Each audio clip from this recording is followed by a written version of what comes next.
Speech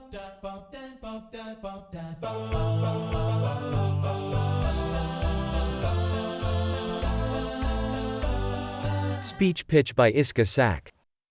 Hi there, and welcome to Speech Pitch by Iska Sak. I'm Paige, and today I have with me Julian, Zaidi, and Marc-André, Carbonneau, and they are here doing showing some work that they've done with Ubisoft. So you've come to Interspeech a few times before. What brings you here? What do you find interesting? What do you like about it? I think it's a place to be if you work in speech. So that's where we come to see what is happening in the community, not only for speech synthesis. We attend as much as possible the speech synthesis workshop too. And accessorily, when we can, we also like to present our work. Yeah, totally. And also it's kind of an occasion to see what's happening in the academical world. And in the industry, we have pretty specific problems and subjects, but it's kind of nice to see a bit further different problems and see how you can adapt them for the industry. So it's a good opportunity. Yeah, so we're here at Speech Synthesis Workshop today. And how do you find it different than Interspeech? Do you have a preference for one or the other? Is it a different kind of learning environment? What do you think? I would say that I prefer going to SSW. Prefer is a big word, but at least it's more in relation to my current subject at work, since I work in speech synthesis. But I would say that Interspeech is an occasion to see more broad subjects and be more open-minded, on the speech technology and what's happening elsewhere. Yeah, I guess they are kind of, it's difficult to choose which one is the best. To me, they are very different experience and somewhat complementary. Mm-hmm. In Interspeech, like this, not the same amount of people. So there's many, many more people to meet there and to interact with. And it's interesting to also not just have speech synthesis, but to be exposed to everything else that is happening in speech. So that's kind of important. But then what is cool with speech synthesis workshop is that it's much smaller. So then you get to interact with everyone, and everyone is kind of doing the same thing. And I feel like the problem that we discussed, they are maybe less wide audience and very, very specific to like a real life speech synthesis practitioner problems. So I like the subject. It's more specific. It's good.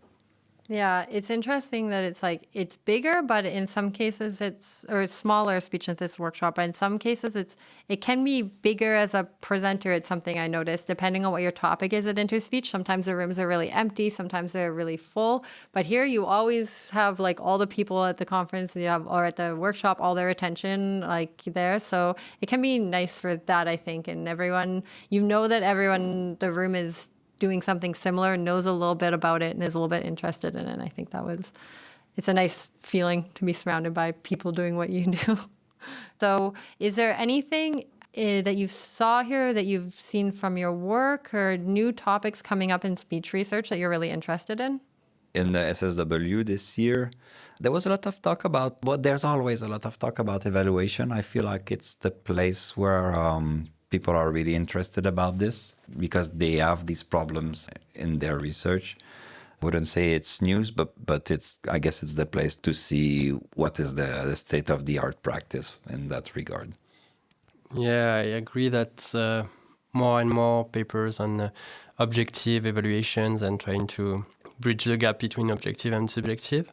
Of particular interest to me also is all the work that has been done related to prosody modeling and kind of controlling speech synthesis for specific use cases. But control is really important, at least for industrial applications, because you cannot just cross fingers and synthesize some text and hope it will sound good every time.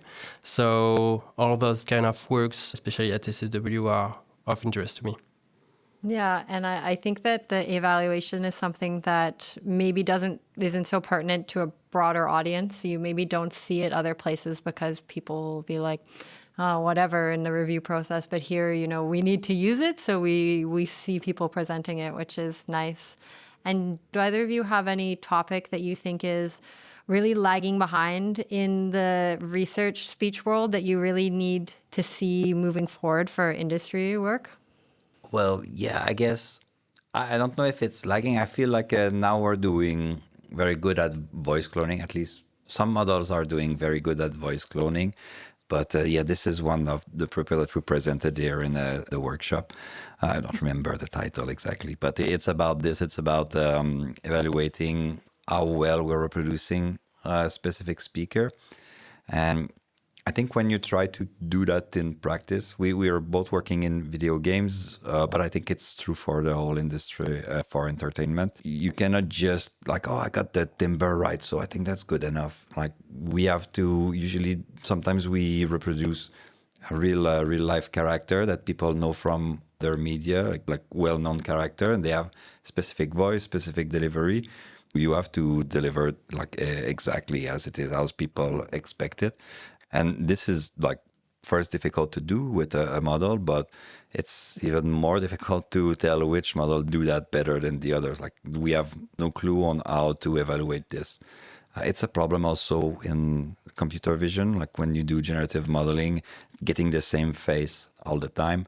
I'm not knowledgeable enough and to know how they measure this, but I know that a lot of people are working on identity, consistency in images and in video, like if you getting the same face from different angle. And I think we're at that point also in speech. But since we just arrive at that point, we don't have the tools. And I feel like it's something that people should be aware of that problem. It's difficult to see maybe when you are writing papers on speech and you don't have like a clear application in mind. But yeah, that's lacking the tools to do that right now and the awareness of the problem maybe. Yeah, and I think something you see a lot in research is, you generate maybe 100 samples, but just all these samples living out there independently and they're not being used in some use case over time where people are seeing this for a long time. And then maybe you don't find these edge cases where things aren't working, or maybe it's interesting that you say that in vision, people are working on, keeping the same identity when the head's turning. How does that apply to audio? I guess if you want to have the same voice when it's kind of going to extremes like shouting and whispering, but still maintaining the same speaker identity, I guess, is something that you don't get when you're just generating all these little individual phrases and testing them with some masks. Almost for humans also, it's difficult sometimes to kind of imagine how you would sound when you're angry or happy. But speaking about emotions, one subject also that Phil would need that a bit more focus on is towards having more expressivity in our systems. There are like substantial, work on expressivity, but the amount of data set available for publicly for academia is kind of really bound to specific emotions. And it's sure that I will talk about a bit of my work in the meantime, but in video games, you need to have a lot of expressivity. At this point, it's not even expressivity, it's acting. You're asking people to come to studios and to record themselves, like crying, laughing, dying. And definitely, this kind of high expressivity speech is difficult to modelize. And actually, there is a lack of work in this area. And in the meantime, also another aspect that is a bit left out and I feel would be more practical for many persons is everything that is related to model size. And we're going towards bigger and bigger models that try to do more and more things, which is nice. But practically, it would be nice also to have models that runs faster and that can be run locally, because for practical applications, it's more realistic. Yeah, those are two things I think about a lot, because I'm working on a robot, and if I want a model to run on my robot and people are sending me these 3 billion parameter models and they're like, it sounds so good. And I'm like, not even going to try to put it in the robot. I know I can just look at the parameters and know it's too big. And the expressivity is really interesting too, because I think a lot of these TTSs people send me, they're like, it's super expressive, listen to it. And they just play this like one clip or a few clips of these examples. And I think the definition of expressivity needs to be more clearly defined, because people tend to think of expressive as being, this is an expressive voice. It's really happy and it always talks in this joyful tone. And yeah, it sounds, there's some TTSs that you listen to it for 30 seconds. You're like, that's so cute. That's so expressive. Then you have it play like a 10-minute clip and you're like, it's just doing the same thing for a long period of time. And I think varied expressivity and just expressivity are totally different things that are not well defined in the community. Yeah, definitely. And it's difficult also at some point. There is a high variety of expressivity, and even for human, it's at some point it's difficult to say this is this kind of emotion or this is this. It's difficult to labelize. It's difficult to explicitly say what it is, and I think there is some sort of confusion, and some work needs to be done in this area. Yeah, for sure. I think we have time for one last question. So, since of all our interviews we've been doing, we haven't had too many people from industry. What do you think is the big difference about working in industry versus working in academia for speech science? I think the main thing that it is kind of a shock is that when you are at school or when you're doing, if you're a student or in academia, you set yourself a goal, I'm going to work on this. And then maybe it doesn't work all that well. But you found something while doing this. It's not exactly what you wanted to do, but you find like a side quest. And then you're like, oh, okay, and you work on this and you make a paper and like it's very useful in school because nobody is really waiting for the exact outcome of what you're doing. And that kind of make it easier because you can be opportunistic in your finding. When you're hired by a company, they hired you to do something specific. You cannot say, well, you want me to solve that problem? Okay, but while doing this, I found that interesting problem. And in the end, this is what I solved. Yeah, but that's not what I need. So sometimes it's kind of annoying to do. You know, like the 80-20 rules. Well, you have to do the remaining 20 in the company. And you cannot just move on to something else. And, I did a nice GitHub page and now I'm doing another chapter of something. So that is kind of a different mindset, and it's more difficult on just in moral. I don't know if it translates in English, but moral, I think it is. But yeah, you have to persevere on the specific problem you're trying to solve, or at least have a good explanation why it won't be solved in the company. Yes. Yeah. So that's one very, very big mind shift that you have to do. And the other thing is that 95% of the time is not okay. And when you do a system, your system have to work all the time. And customers, especially video gamers, they are not the most patient crowd and the most forgiving crowd. So it has to, games are expensive also. So they're right. Well, maybe they complain a lot, but it has to work for real and all the time. Not, once in a blue moon, I get something very interesting. And that makes a lot of things difficult. And then there's one last thing that I want to say about video games, and I think it's true for robotic. And in video games, people don't realize this. Audio is not important. So you won't have space on the GPU. You will not get GPU time, and you will get like maybe 1/10 of like a thread in a CPU. So it's way more like difficult you have to make much smaller than what we've got right now to actually be in the game. Yes. And yeah, we are like, there's a lot of startup trying to sell stuff that runs on a GPU beside your games. Like, oh yeah, it's gonna take all of the graphic resource while playing the game. So this way you can have like some nice voice feature. It's just not going to happen. But No.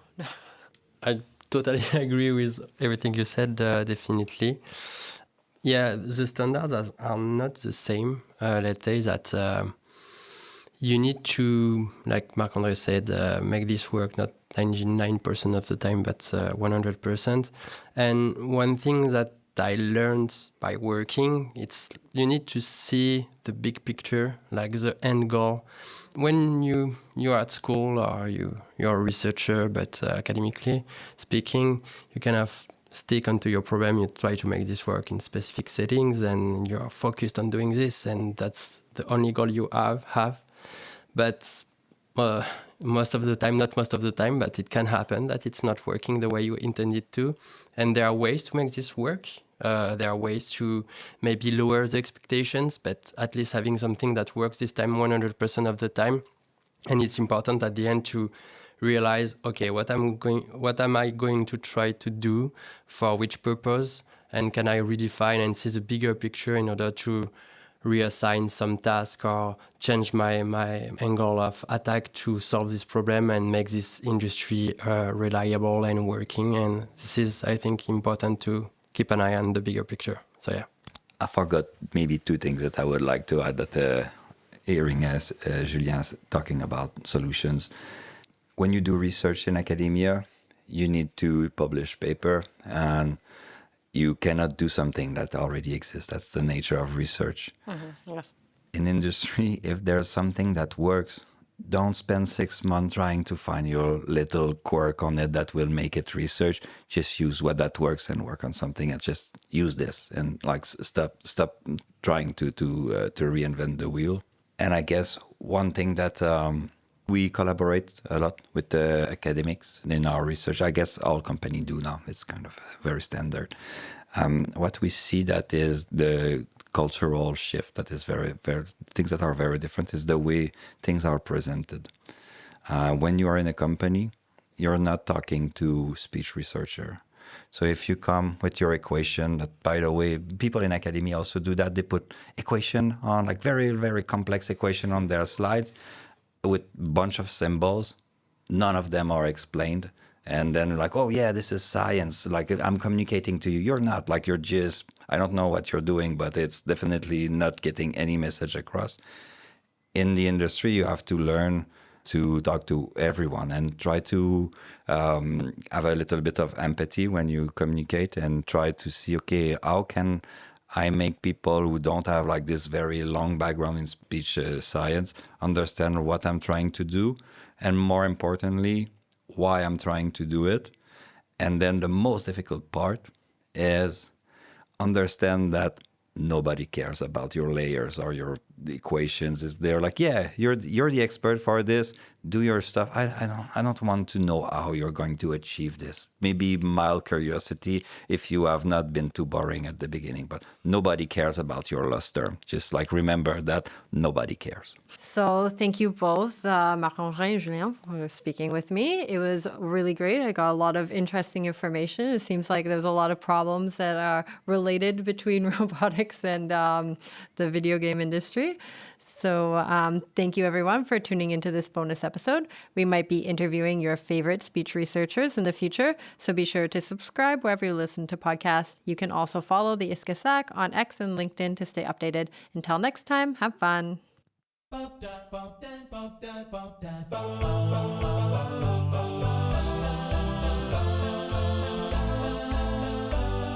Speech pitch by ISCA-SAC.